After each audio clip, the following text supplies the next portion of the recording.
She looked me straight in the eye and loudly declared I was drunk and disorderly, to have security kick me out, just because she wanted my table for a famous TikToker.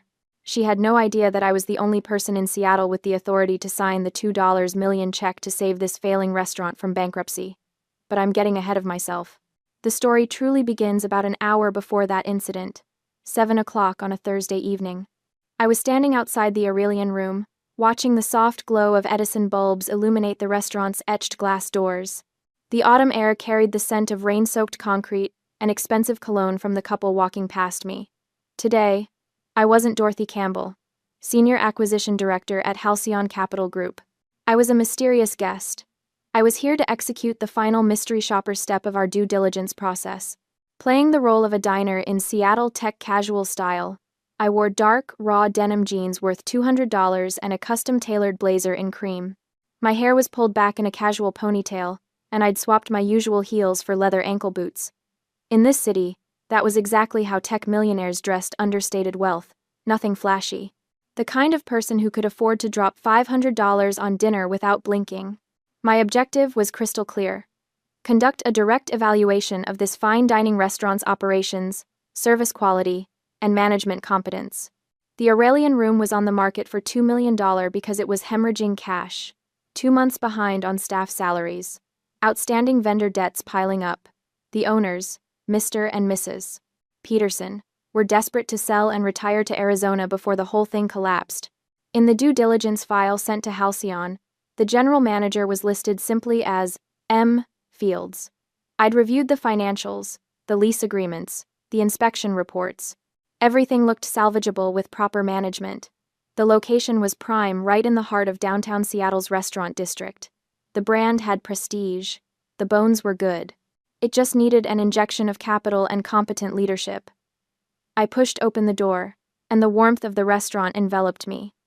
Soft jazz played from hidden speakers. The scent of truffle oil and seared meat hung in the air. Crystal chandeliers cast warm light across white tablecloths and polished silverware. And then I saw her. When I walked into the lobby, I was stunned. Directing the staff right in front of me, gesturing with a leather-bound reservation book, was someone I knew all too well. The name tag on her lapel read clearly: Madeline Fields, General Manager. My heart skipped a beat, then hammered against my ribs. It was Madeline Campbell, my biological sister. Since we had cut off all contact 6 years ago, I had no idea my sister had married and changed her last name. The name on the paperwork hadn't raised a single red flag. M.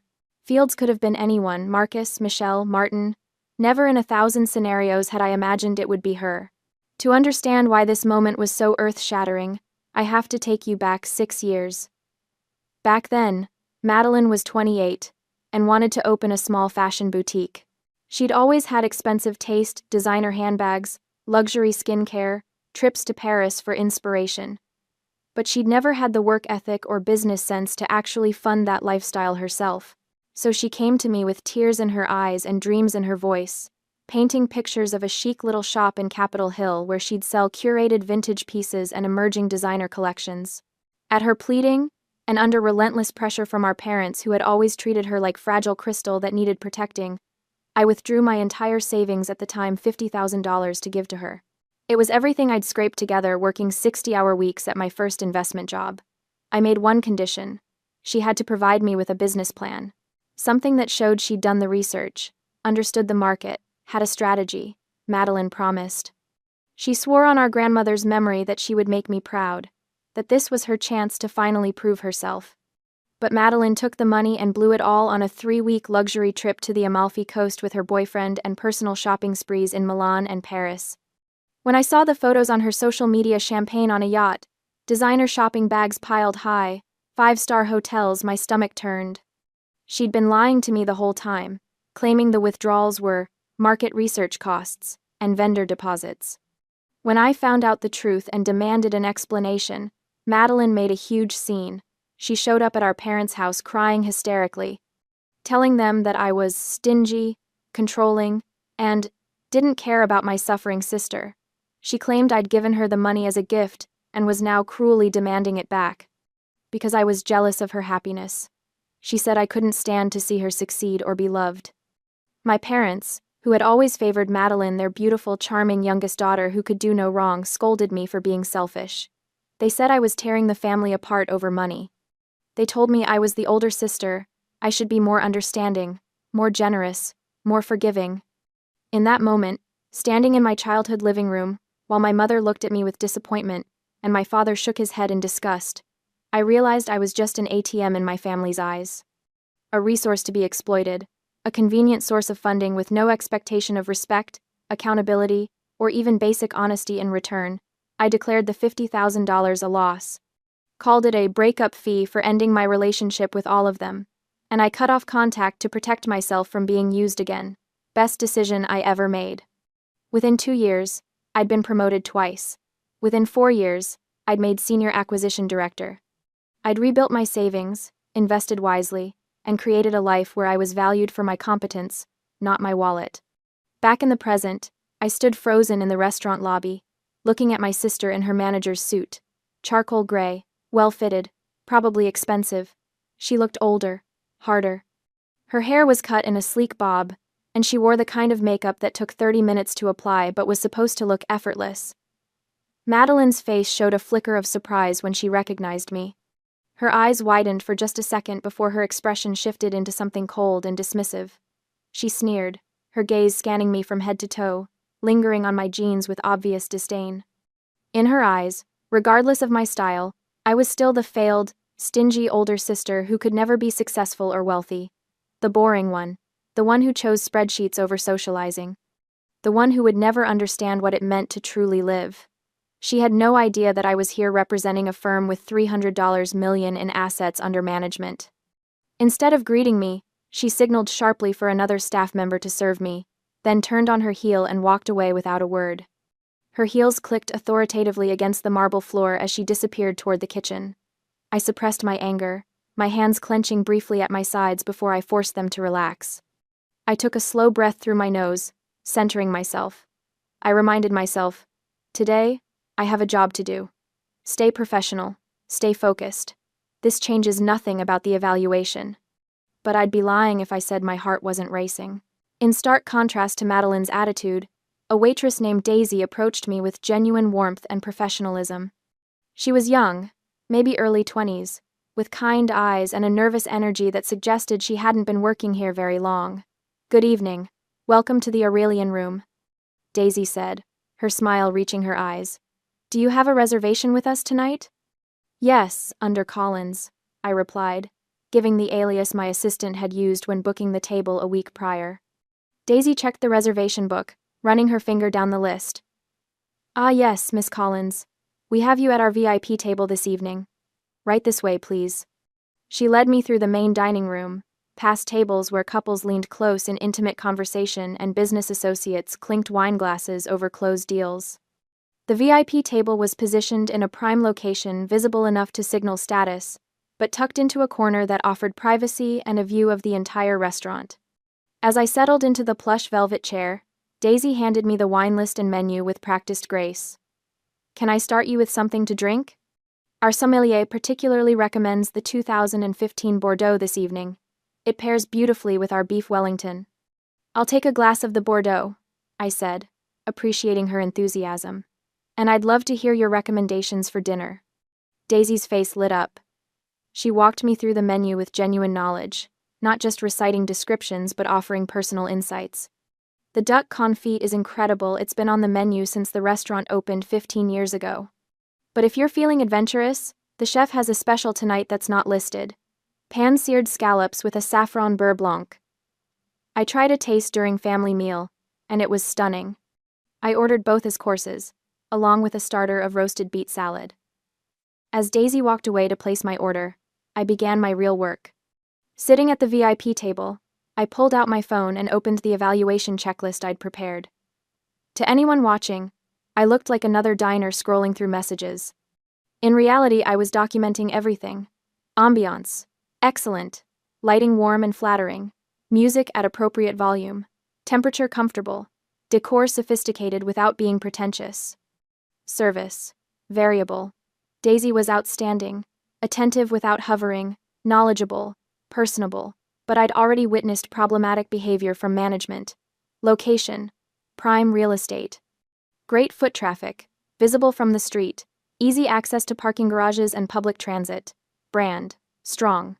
The Aurelian Room had reputation and history. It had been featured in Seattle Magazine 3 years ago as one of the city's top 10 fine dining experiences. But the cash flow was dying. The Petersons had made that clear in their disclosure documents. They'd taken out loans to cover operating costs. They'd deferred maintenance. They'd cut corners on ingredients. And now, sitting here, I understood part of the reason why. The manager here was unprofessional. I watched Madeline across the restaurant.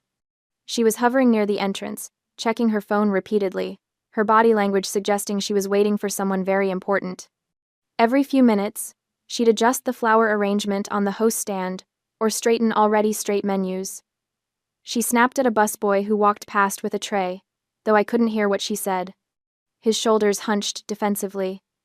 I vaguely realized the threat lay not just in the restaurant's weak financials, but in the operational mindset of this sister of mine.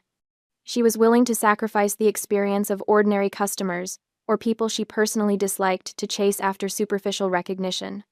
She wanted the influencer photo, the social media mention, the appearance of success rather than the substance of it. That was a management philosophy that would sink any business eventually. About 15 minutes later, I was lifting my glass of red wine to my lips, preparing to take my first sip and appreciate the complex notes of cherry and tobacco, when Madeline suddenly appeared at my table. She didn't come to exchange pleasantries. She didn't come to acknowledge our shared history or the awkwardness of this encounter. Madeline's actions were incredibly fast and rough. She approached from my left side, holding a water pitcher in both hands. "Let me refill your water," she said loudly, her voice carrying to nearby tables. But instead of simply pouring water into my glass from a respectful distance, she deliberately invaded my personal space. She pressed close, her hip bumping against my shoulder as she leaned across the table. The movement was aggressive, invasive, designed to unsettle me. By natural reflex, I startled and recoiled, my body jerking away from the unexpected physical contact.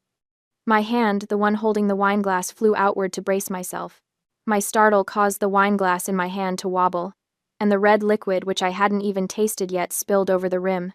The Bordeaux splashed across the pristine white tablecloth, then cascaded onto my cream-colored blazer, staining the fabric in dark crimson blooms. The wine was cold against my skin, seeping through the fabric to my shirt beneath. I felt it spreading, the dampness uncomfortable and shocking. I looked up at her, my jaw tight with controlled anger. "Hey, watch out!" My voice was low, measured, just loud enough for her to hear, but not loud enough to cause a scene. I was acutely aware of the other diner's eyes turning toward us, drawn by the sudden movement. But Madeline didn't apologize. Not even a fake apology. Instead, she smirked, actually smirked, and deliberately spoke loudly for the surrounding customers to hear. "Ma'am, I was just trying to refill your water. You don't need to get so agitated. You're too drunk." The words hit me like a slap. The nearby tables went quiet. I could feel their judgment, their assumptions forming in real time. Drunk woman at the VIP table. How embarrassing. How tacky. I set down the empty wine glass carefully, my hand trembling slightly, not from intoxication, but from the effort it took to contain my rage. "I just arrived and haven't even finished one glass of red wine," I said, keeping my voice calm and factual. "You startled me by getting too close." Madeline leaned down, bringing her face close to my ear. To anyone watching, it might have looked like she was being solicitous, checking on a difficult guest. But her whisper was pure venom, delivered in a threatening tone while maintaining a fake customer service smile on the outside. "I am the law here. Leave now, or I call the police for public intoxication. I'd be very embarrassed if anyone here knew you were my sister." The threat was clear. She would humiliate me. She would have me arrested. She would do whatever it took to maintain her authority and remove me from her territory. My mind raced through options. I could argue. I could demand to speak to the owners. I could cause a scene that would expose her lies, but that would accomplish nothing except confirming the narrative she'd already constructed. It would make me look exactly like the out-of-control drunk she was claiming I was. Immediately after delivering her threat, Madeline stood up straight, smoothing her suit jacket. She turned toward the entrance where a security guard stood watching the dining room, and called out in a sharp, authoritative voice, "Please escort this guest out. She had too much to drink before arriving and is causing a disturbance." The security guard, a large man in a black suit, started walking toward our table. Other diners were openly staring now, some with sympathy, others with disgust. I heard whispered conversations starting around me. Daisy, the kind waitress who had served me so attentively, quickly walked over with worry written across her face. She knew the truth. She'd been there when I ordered. She'd poured the wine herself not 15 minutes ago. She knew full well I had only taken a sip, if that, and was completely sober. But, in the face of the general manager's authority, she didn't dare speak up. Daisy's eyes met mine, and I could see the apology there, the helplessness of someone who needed this job and couldn't afford to challenge her boss. I gave her a slight smile and nodded, a tiny gesture meant to signal that I was okay, that I didn't hold her powerlessness against her. This wasn't her fault. She was just trying to survive in a workplace run by a tyrant. I took a deep breath, centering myself. I was not allowed to lose my composure right now. Anger would only make me look like the drunkard Madeline was painting me to be. Emotion would be used as evidence against me. So instead, I became very, very calm. The kind of calm that comes from having a plan. The kind of calm that comes from knowing exactly how this story was going to end, even if my opponent didn't. I looked at my sister, really looked at her, and felt something inside me go completely cold. Not hot anger, not hurt, just a detached, crystalline clarity. This wasn't about our past. This wasn't about the $50,000 or the family that had chosen her over me. This was about who we'd become in the 6 years since I'd walked away. I'd become someone who built things. Someone who created value. Someone who was trusted with million-dollar decisions because I'd proven myself competent and ethical. She'd become someone who would lie to customers, abuse her authority, and prioritize appearances over integrity. I used a napkin to dab at the wine staining my blazer, knowing it was futile. The damage was done. The cream fabric was ruined. I'd need to have it professionally cleaned, and even then, the stain might never fully come out. I picked up my handbag from where it rested against my chair leg. To everyone watching, I was a defeated guest, humiliated, and ready to slink away. The security guard had reached our table now, standing close enough to escort me out if needed.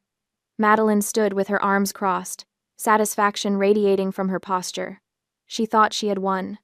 She thought she had kicked her poor sister out of her territory, had put me in my place, had proven once and for all who had the power here. But before leaving, I needed to confirm the ultimate motive. I needed to hear it from her lips, needed to understand the full scope of what she'd just done. Because if I was going to end her career, and I was absolutely going to end her career, I needed to know it was justified beyond any shadow of doubt. I leaned in close to my sister, close enough that my words wouldn't carry to the watching tables, and asked quietly, "Do you really hate me that much? Why didn't you just refuse me at the door?" For a moment, something flickered across Madeline's face, maybe surprise that I wasn't crying or arguing. But then, her expression hardened into pure triumph. She sneered, and the words came without hesitation, without any attempt to soften them. "The state's most famous food influencer is here. She didn't book a table, but it's my job to provide her with the most exclusive VIP table. In return, she'll post a story praising the restaurant for me. So there you have it, sister. I need a sister who brings me benefits, not a petty one like you. Oh, and by the way, you don't deserve to sit at a VIP table." There it was, the complete picture. She hadn't kicked me out because she hated me, though she clearly did. She'd kicked me out because I was in the way of what she wanted. A social media post. A moment of reflected glory from someone with 1 million followers, the illusion of success. She'd lied about a guest being intoxicated, had risked potential legal consequences for the restaurant, had created a hostile environment for her staff, and had destroyed any semblance of professional integrity, all for an Instagram story. Having said her piece, Madeline turned to Daisy, who was still standing nearby with her hands clasped anxiously in front of her apron. "Daisy, clear this table and get it ready for our real VIP guest. She'll be here in 10 minutes. Daisy nodded to show she understood, though her eyes still looked at me with guilt and sympathy. "Yes, Miss Fields."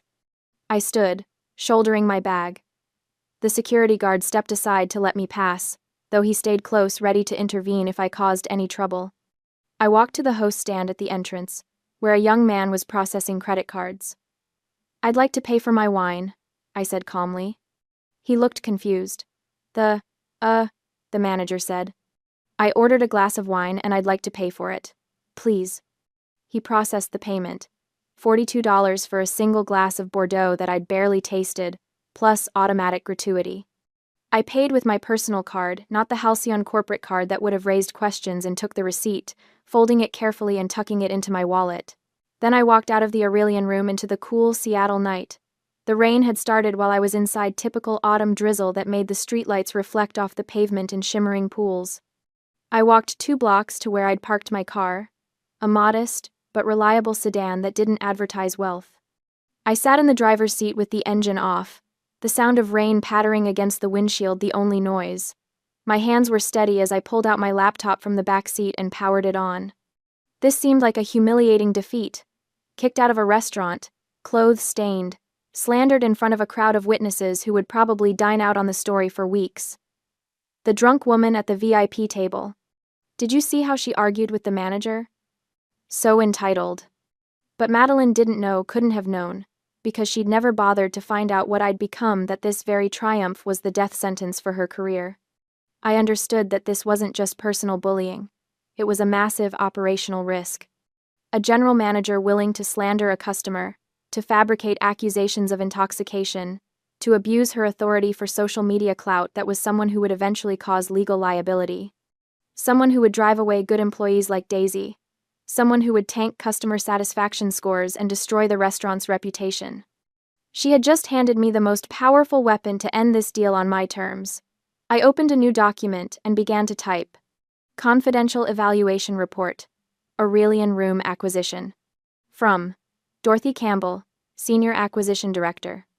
To CEO, Halcyon Capital Group. Date, today's date. Subject, critical management deficiencies identified during mystery shopper evaluation. My fingers flew across the keyboard, documenting everything with precise, professional language. I described the incident factually, without emotion. I included the cost of my ruined clothing. I noted the specific allegation Madeline had made, and the evidence that contradicted it. The receipt showing exactly 1 glass of wine ordered, the timestamps, the witness statements I would collect from Daisy if needed. I framed it not as personal revenge, but as a serious due diligence concern that directly impacted the restaurant's value and Halcyon's liability exposure. And then I made my recommendation. Acquisition should proceed only with immediate management changes and a reduced purchase price to offset reputational and legal risk. Recommended acquisition price, $1.8 million, a reduction of $200,000 from asking price. I attached my receipt. I attached photos of my stained clothing, time-stamped from the restaurant's parking lot. I attached excerpts from the due diligence file, showing M. Field's employment history, noting that she'd been with the restaurant for only 8 months, coinciding with the beginning of its financial decline. I read through the report 3 times, checking for any hint of personal bias or emotional language. There was none. It was a cold, professional assessment of a management failure that posed material risk to our investment. At 8:47 p.m., I hit send. The email disappeared into the digital void, winging its way to my CEO's inbox where it would wait until morning. The whoosh of the email leaving my outbox seemed louder than it should have been in the quiet car. Madeline thought she'd won tonight. She had no idea that she'd just lost everything.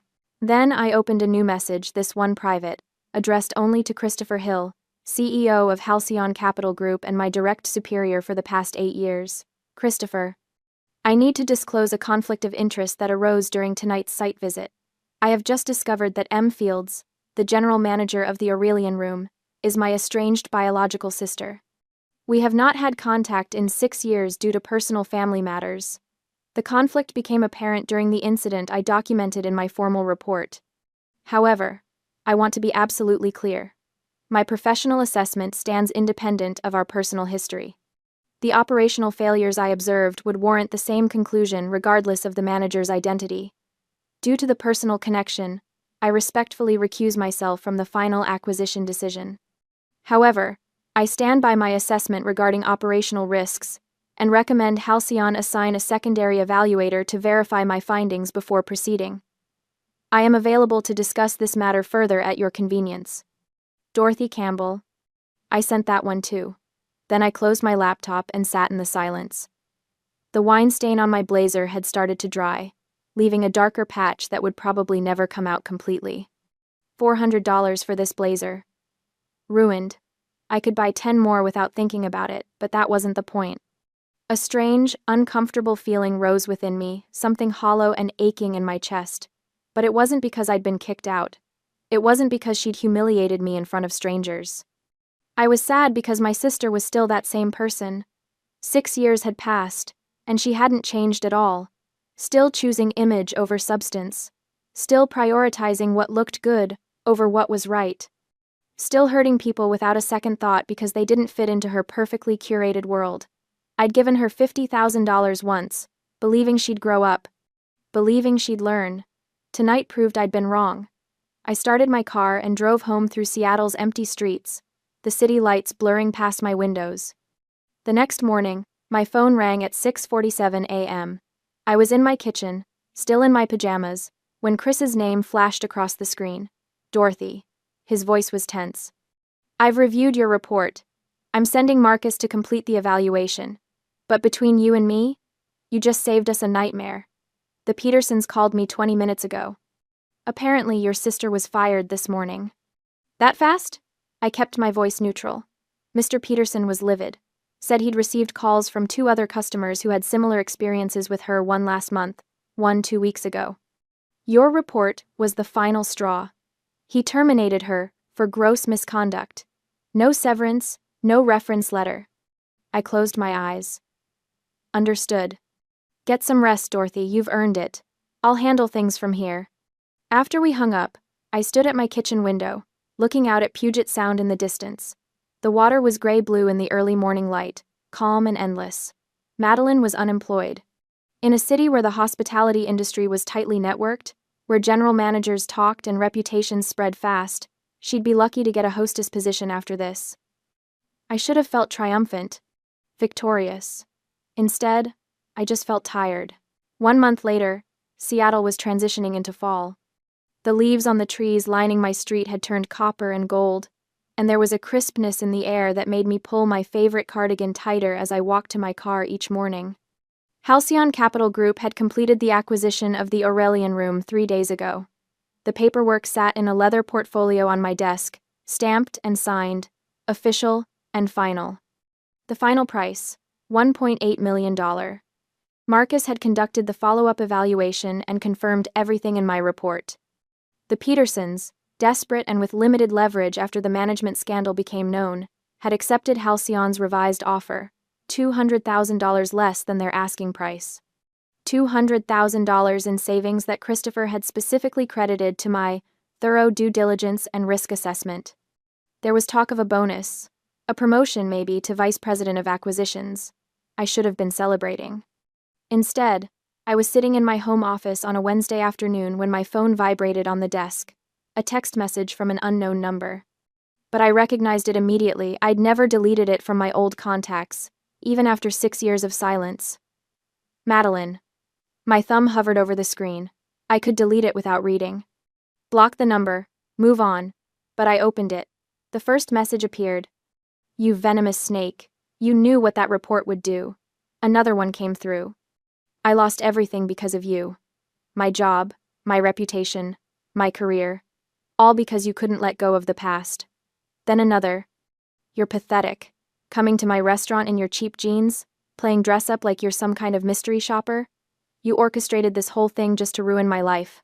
And finally, I hope you're proud of yourself, Dorothy. You've always been jealous of me. This is who you really are, a bitter, vindictive person who destroys family out of spite. I read each message twice. 3 times. The words were so familiar, the deflection, the blame-shifting, the complete inability to see her own role in any of it. She was still playing the victim. Still convinced that the world was wrong and she was right.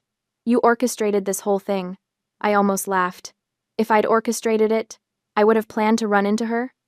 To be humiliated in front of a restaurant full of people? To have wine thrown on me like I was some kind of problem to be dealt with?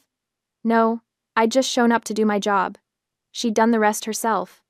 I thought about not responding, just letting the silence be my answer. But I'd been silent for 6 years, and where had that gotten me?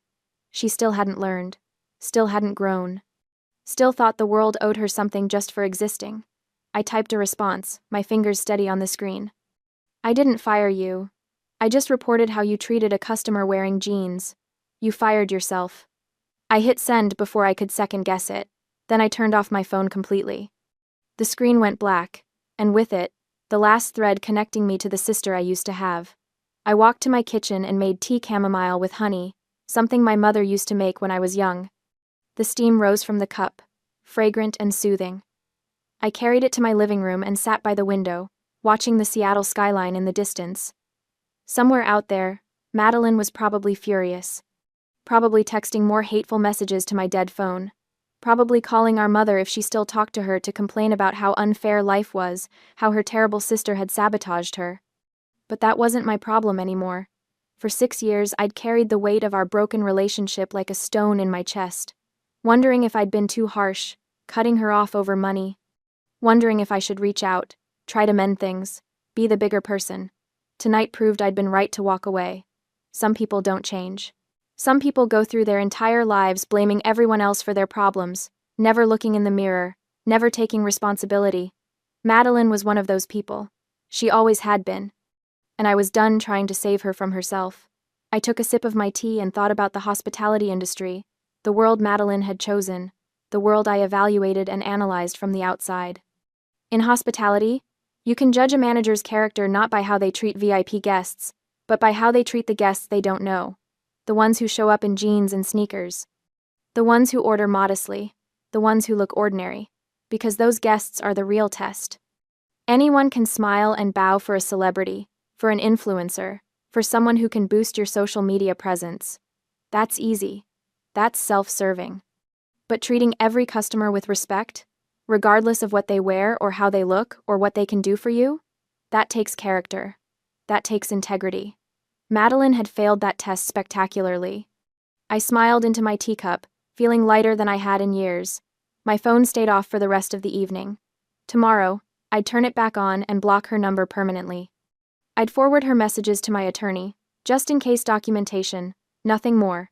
But tonight, I just sat in my quiet apartment and felt free. The next project was already waiting on my desk, a boutique hotel in Portland that was considering selling to a larger chain. Christopher wanted me to do the initial assessment next week. I was ready. I'd learned something valuable from Madeline, even if she'd never intended to teach me. The best revenge isn't loud or dramatic. It isn't about public confrontation or grand gestures. The best revenge is simply being good at your job. Documenting the truth. Letting someone's own actions speak for themselves. And then walking away with your head high, knowing you don't owe toxic people anything, not your money, not your time, and certainly not your peace of mind. I finished my tea as the sun set over Seattle, painting the sky in shades of orange and pink. The Aurelian Room would reopen in 2 weeks under new management. Halcyon was already interviewing candidates, people with actual hospitality experience, people who understood that every customer deserved respect. Madeline would have to find her own way forward. And I would finally, truly, move on with mine.